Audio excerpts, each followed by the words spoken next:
My name's Cletus Bianchi. I live in Karnes County, Texas, and am fortunate to have been blessed with the dog of a lifetime beginning in 2002. Her name's Callie. She's a French Brittany, and she and I have hunted the 49 continental United States and 8 Canadian provinces in the last 13 years together. So I've been hunting in Karnes County for all of my life and started out quail hunting with my dad. And as a young kid, I hunted behind pointers. Actually, I got drugged by pointers a lot of the time, which my dad and brother thought was pretty humorous. The really cool connection to that is Callie and I have gotten to hunt the family land, and I'm still carrying my dad's 1946 Winchester shotgun on my adventures with her. So all of the birds that she and I have taken together, my old man has been with me the whole time, kind of in the crook of my arm and steadying my aim when Callie goes on point. So of all the breed of gun dogs that are available to upland hunters, I did my research. I'm a big proponent of research, and settled on the French Brittany because they're bred to hunt close, they're bred to be family members, and mostly they're companions. When Callie and I go to field together, wherever we are, we're like a team. We work together, we have fun together. We screw up together, that's okay too, because family members and companions you don't really get mad about. You just learn from your mistakes and try to get better. So after I found the breeder, which was Lee Drager at Hun Runner Kennels in Kalispell, Montana, hence her name Callie, put in the order, and I actually had to go through a selection process. Mrs. Drager approved Callie's new home, and we drove to San Antonio Airport in December of 2002 and picked her up with the 2 little girls in the car. Callie's first year was spent just on the ranch. Didn't hunt with her, we just got her integrated into the family. She needed to know that I was the boss, where she stood in the pack, that we were companions, but if she screwed up, I was going to correct her. She learned about chickens and kids and all that sort of stuff. So I was really excited when the opening weekend of quail season in 2003, it was cold, it was drizzly, perfect scenting conditions, and I had identified the covey of quail that I wanted to be her first covey of quail. We pull up to the gate at the property, and I open the gate, and usually the birds would flush. Well, they didn't. Okay, so this is not going to be as easy as I thought it was going to be. So we pull in, we get out of the car, I get out Dad's old shotgun, we take a little swing through the brush and into the wind, and she's just running along, we're just going for another walk, having a good time, and all of a sudden, bam! And centuries of French Brittany breeding, no training on my part, this is all about the dog, just boom. This is why I am here. So I walked up with the shotgun in a death grip because I have to put a bird in her mouth and the training will be complete. And I walked in and the cubby flushed. It was about 20 birds, and I picked one and I shot, and it went down. And she and I ran over, she found the bird and she put it in her mouth, and I was right there with her, and we were kind of rolling around in the mud and throwing the bird in the air, and just, that was the beginning of the odyssey that has led to everything you're about to hear about. So this is Callie, and we had a lot of fun that first year together. There were a lot of quail in Karnes County, and we started kind of hitting the road a little bit. We decided, hey, let's go hunt in Kansas, and she got to point her first pheasant in Kansas. And a couple of years after that, a friend of mine who's had a lot of gun dogs in his life said, she's a pretty special dog. You might ought to do something different with her. Dog of a lifetime, maybe.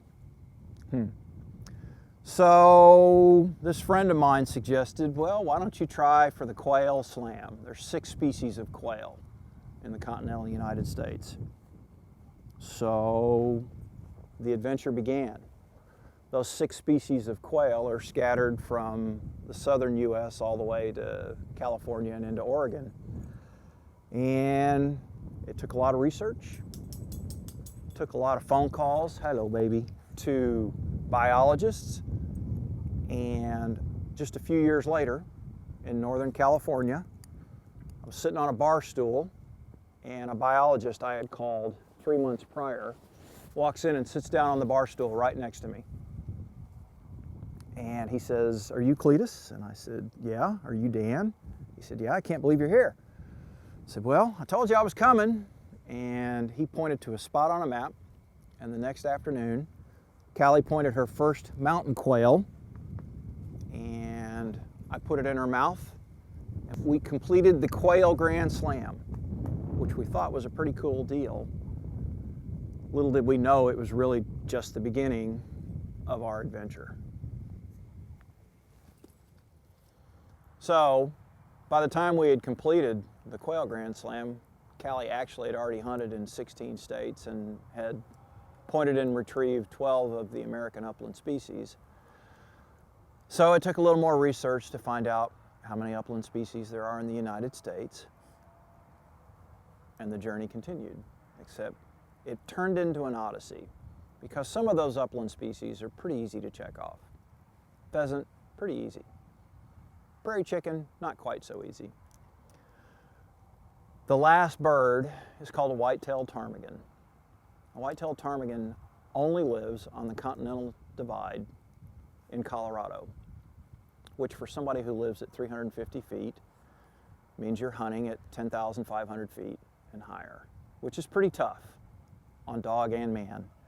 But I did a bunch of research and I did a bunch of homework, and I spent 3 years driving from Texas to Colorado, braving blizzards, heat, dehydration, barren landscapes, without so much as a glimpse of a white-tailed ptarmigan.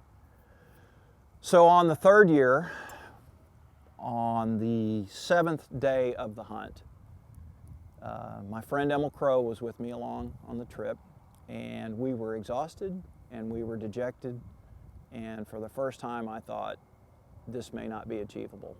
I'm about to give up. And I was looking at my map, which I had marked up 3 years prior, and there was this little road that comes out of Winter Park, Colorado. And we decided we would just drive up that road that day and take some pictures and just take it easy. And I have learned that the less hard you push, the easier it is to accomplish the goal that you're after. Because while we were taking pictures of moose and moving our way up the mountain, we got to white-tailed ptarmigan country and came around a bend on the mountain, and there was a covey of ptarmigan. And it was kind of 2003 all over again, from the beginning to the end. Put Callie out of the truck, into the wind. She started working, picked up the scent of this bird she had never smelled before, obviously. And I'm gripping the old man's side-by-side shotgun in a death grip. She goes on point. We're scrambling over scree. The ptarmigan get up. They flare out into a beautiful pattern, and both Emil and I put one down.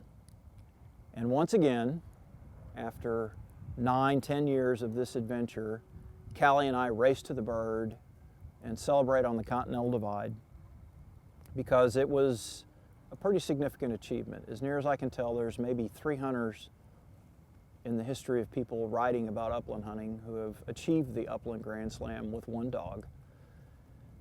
And so we sat there on the Continental Divide with a beautiful view, took some pictures, took a little pull of brown water, and kind of celebrated a lifetime achievement. There were some tears. We hummed a little bit of How Great Thou Art, and just kind of reflected on how fortunate I was to be blessed with this little dog and the opportunity to pursue really the trip of a lifetime, which took most of her lifetime. But that wasn't the end. So an undertaking like that is not an individual achievement, actually. I mean, it was me and it was Callie and a number of wingmen who went with me on these trips, but it simply would not have been achievable without a very understanding wife and the assistance of dog lovers and Callie fans literally across the country. People I would call on the phone and say, hey, I've got this dog, and they'd give me 3 minutes to kind of tell her story, and they'd say, man, I want to hunt with her. Come stay with me. Come hunt my place. I want to share in this experience with you.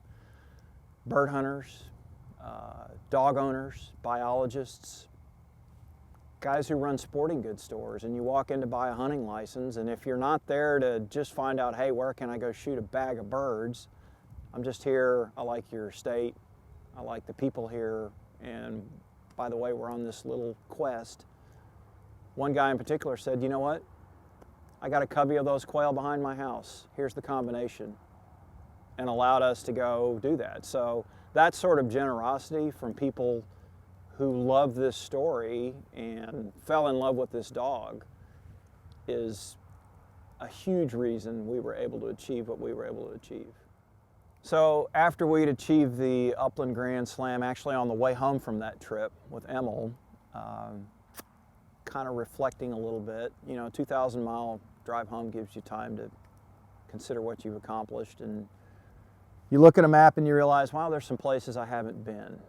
And all of these flags on this particular vehicle, this well-used vehicle, represent all the places we ended up hunting because there were gaps in the map. And so on November 9th of 2015, when Callie hunted in Maryland, she notched her 49th state, making her an All-American dog, and I'm pretty certain there's never been another dog who's actually done that.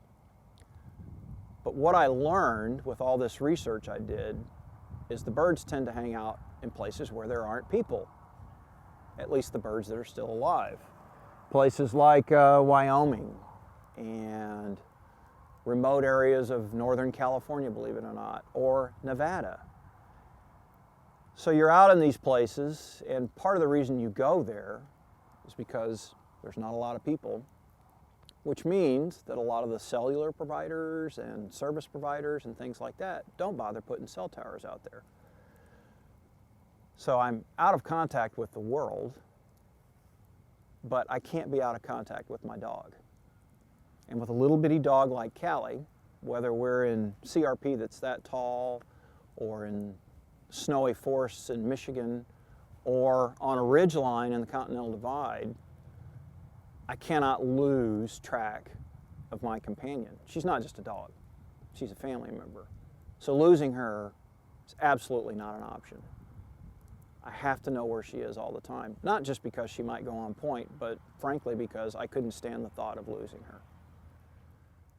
So like a lot of other hunters, I had the technology that was available, GPS dog tracking, and it worked, but I don't have a degree from a fancy school in engineering, and I was really frustrated with how complicated it was, and the fact that I had to carry something extra on me and do this and put on my glasses, and I don't know where my dog is while I'm doing all of this, which is where the concept for Laelaps arrived. I, like you and everybody else, cell phone or coverage or not, always have this on my person because it's a camera and I can stand on a mountaintop and call mama if I need to. So my partner, Rocky Holland from Austin, who happens to have a French Brittany because of Callie, and I got to talking on the phone one day. And we said, there's got to be a better way to do this. More importantly, there's got to be a simpler way to do this. And a phone conversation over a cup of coffee turned into a meeting, which turned into some drawings, which turned into a patent filing. And we ultimately ended up with what we believe is truly the most innovative product to hit dog tracking in the last 10 years. And it's simple. That was the basis of the entire thing. It eliminates a bulky component that's difficult to use. It uses a device that you always have with you anyway. And via the efforts of Rocky and our engineers, We have developed it to the point where it performs better than anything that's available on the market. And it's easy. Did I mention how simple it is to use? Because, you know, I'm kind of getting up there in my eyes, my arms are getting shorter, I can't see things. And this complicated device I don't have to carry with me anymore. That was the entire premise behind Laelaps. So I'll be the first to admit that this thing that's more powerful than the computer I owned 5 years ago is a little bit intimidating to me. However, that's why app designers make apps easy for guys as scared of technology as I am to use it simply. Now, there's an entire generation of hunters that are coming up and other people who own dogs that take their dogs out into the countryside to go hiking or camping or whatever. They don't want to lose their dog any more than I want to lose Callie.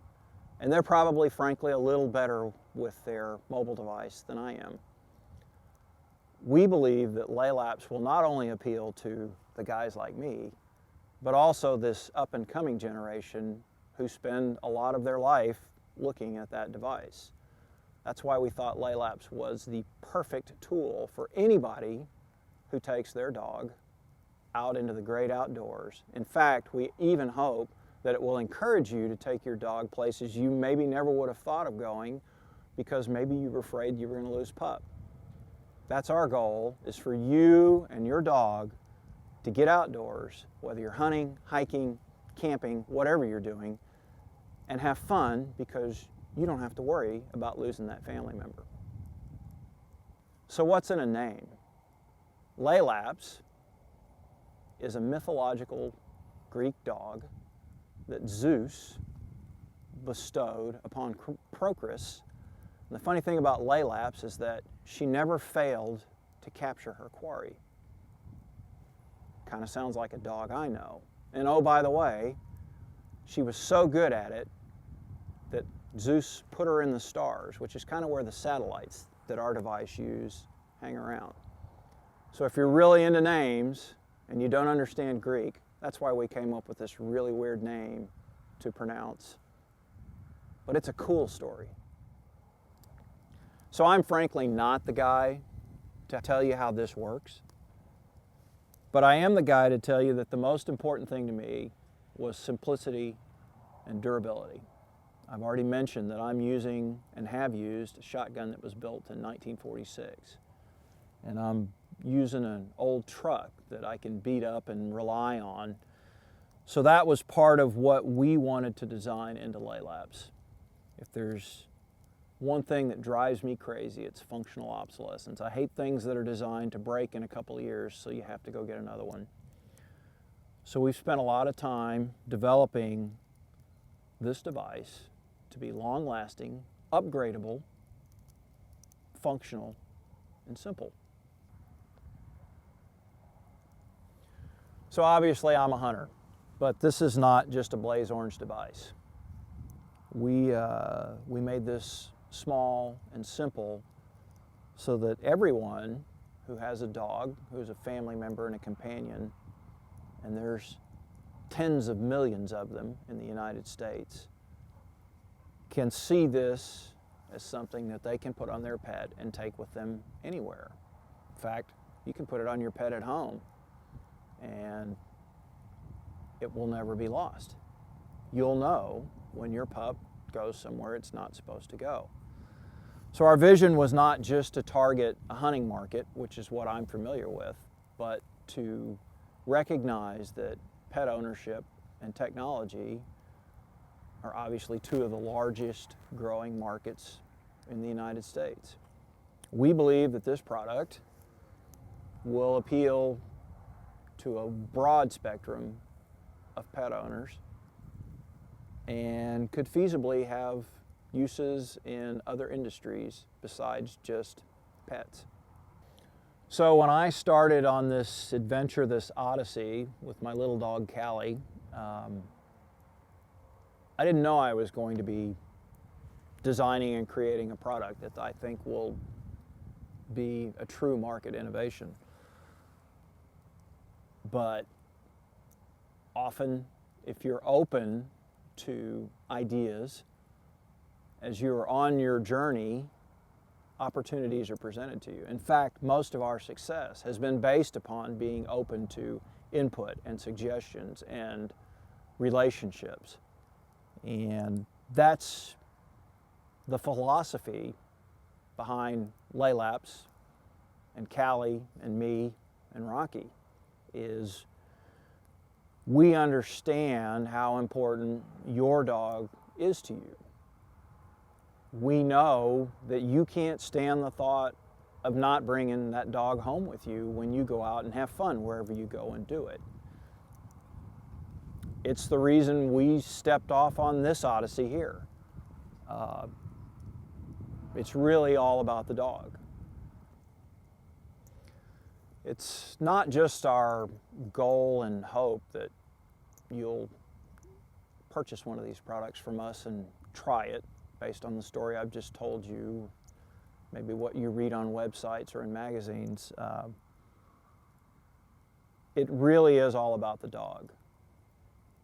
And as a hunter and a conservationist and an individual who's seen the entire country and seen the habitat and seen the ecology, it's my belief that the only way that we can really preserve that is to have more people involved in it, experiencing it. And it's a great opportunity to do something with your dog. Get out there. We hope that this will be a reason for you and your dog to go out confidently